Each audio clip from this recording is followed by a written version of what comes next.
Good morning, Holiday Hill family. Happy Thursday. Happy Throwback Thursday as we head into the Easter weekend. Today's Throwback Thursday takes us to a guy named John Cadbury in the 1820s. He was a Quaker, and he had a small little shop that sold coffee and tea and this very rich delicacy known as sipping chocolate.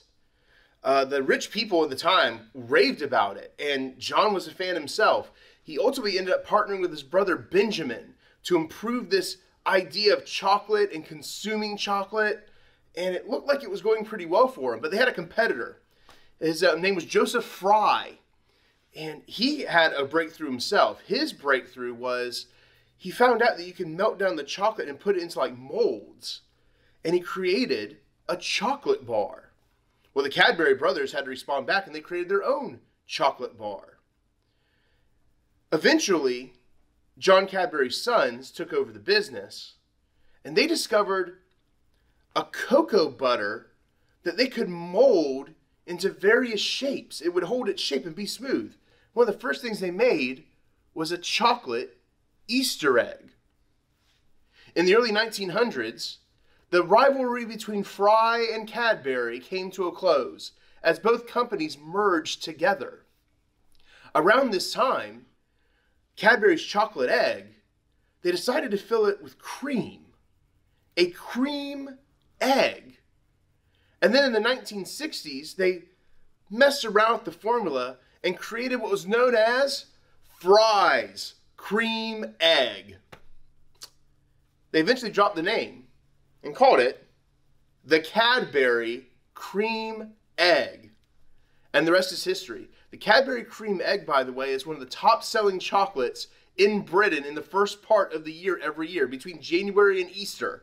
One of the most top-selling chocolates in all of Britain.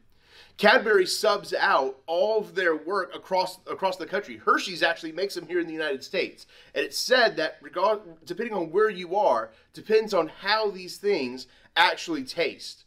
And these are like the candy corn of Easter. Some people really love them, and some people really hate them. And they're wrong, because they're great and they're awesome. And if you don't like them, you're just wrong. You're wrong. That's all there is to it. But what do we learn from this in the Easter, going into Easter weekend? The Cadburys and Fry were rivals. They were competitors. But eventually they came together and they created something pretty spectacular that exists even to this day, now well into the 21st century. And they were doing this thing since the 19th century, early 19th century. And here we are, some almost 200 years later. Their rivalry ended and they combined and joined forces. During Easter, we talk about resurrection. We talk about new life, new beginnings, starting things new. Who do you need to make amends with this weekend? Who do you need to forgive? Who do you need to love and join forces with to make great and spectacular things happen? Things to consider for Easter. Take care, God bless, and happy Easter.